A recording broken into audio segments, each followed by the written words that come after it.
حضرت عمر جن کو تخت حکومت پہ بیٹھتے تھے اور ان کا تخت کو سونے زبرجد کا نہیں تھا، مسجد نبوی کی چٹائی تھی، اور سارا دن وہاں بیٹھ کے لوگوں کی باتیں سنتے، اور جب رات کے اندھیرے گہرے ہوتے عمر بھیس بدل کے مدینے کی گلیوں کا گشت کرتے۔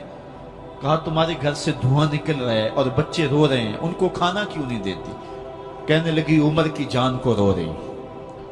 عمر کے پاؤں تلے سے زمین نکل گئی۔ کہا کیا ہوا؟ کہا 3 دن سے ہمارے ہاں کھانے کے لیے کچھ نہیں ہے، روزانہ بچے روتے ہیں اور میں ہنڈیا کے اندر پتھر ڈال کر کے نیچے سے آگ ڈالتی رہتی ہوں کہ بچے انتظار کر کر کے سو جائیں گے، کم وقت سو بھی نہیں رہے، اور وہ پتھر پکیں گے بھی کیا، اور میں عمر کی جان کو رو رہی ہوں۔ حضرت عمر کا کلیجہ دہلنے لگا، فوراً پلٹے، واپس بیت المال میں آئے، گھی کا ایک کنستر لیا، آٹے کی بوری لی، مرچ مسالہ جات بہت کچھ اٹھایا، اپنے کندھے پہ رکھا، بوری اپنی کمر پہ لا دی۔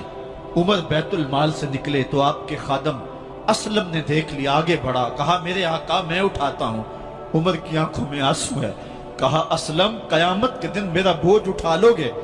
کہا قیامت کے دن تو اپنا اپنا بوجھ اٹھانا پڑے گا۔ کہا عمر کو آج اپنا ہی اٹھانے دو۔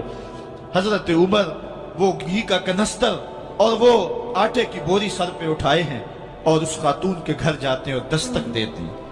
وہ جب دیکھتی ہے اس کی جان میں جان آ جاتی ہے۔ کہا جلدی جلدی آٹا گوندو، اور عمر سبزی کاٹنے لگ جاتے ہیں۔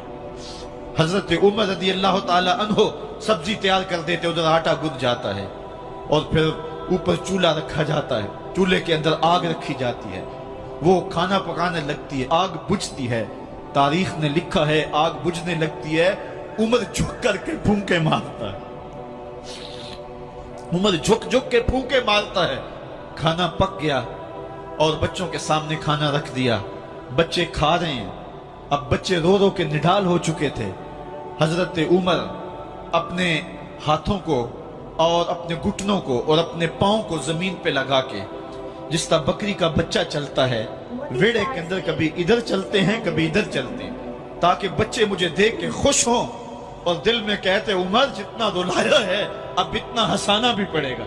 تو کبھی عمر امیر المومنین، یہ میں کسی آج کے جو ہے وہ لوگوں کے ووٹوں پہ منتخب ہونے والے حکمران کی کہانی نہیں سنا رہا، میں اس عمر کی کہانی سنا رہا ہوں جو 23 لاکھ مربع میل کا حکمران ہے، آدھی دنیا کا بادشاہ ہے۔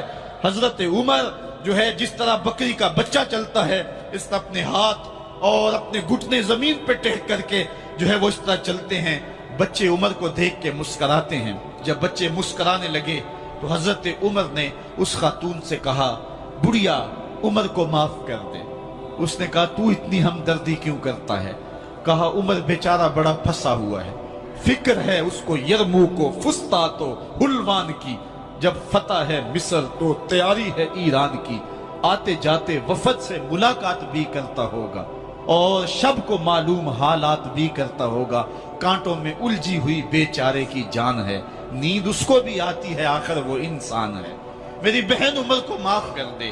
اس نے کہا نانا عمر کی بات میرے سامنے نہ کر، قیامت کا دن ہوگا، عمر کا گریبان ہوگا اور میرا ہاتھ ہوگا۔ جب اس نے یہ بات کہی تو عمر برداشت نہ کر سکے، بچوں کی طرح بلک بلک کر رونے لگے۔ کہا وہ بد نصیب عمر تیرے سامنے ہے، آج ہی کہلا جو کہنا ہے، قیامت کے دن مجھے معاف رکھنا۔ اس نے کہا تو عمر ہے؟ کہا بد نصیب عمر تیرے سامنے کھڑا ہوں۔ میرے عمر کہتے ہیں اگر دجلہ کے کنارے ایک بکری کا بچہ بھی پیاسا مر گیا، اس کا حساب بھی عمر سے لیا جائے گا۔ حضرت عمر نکلے یروشلم میں،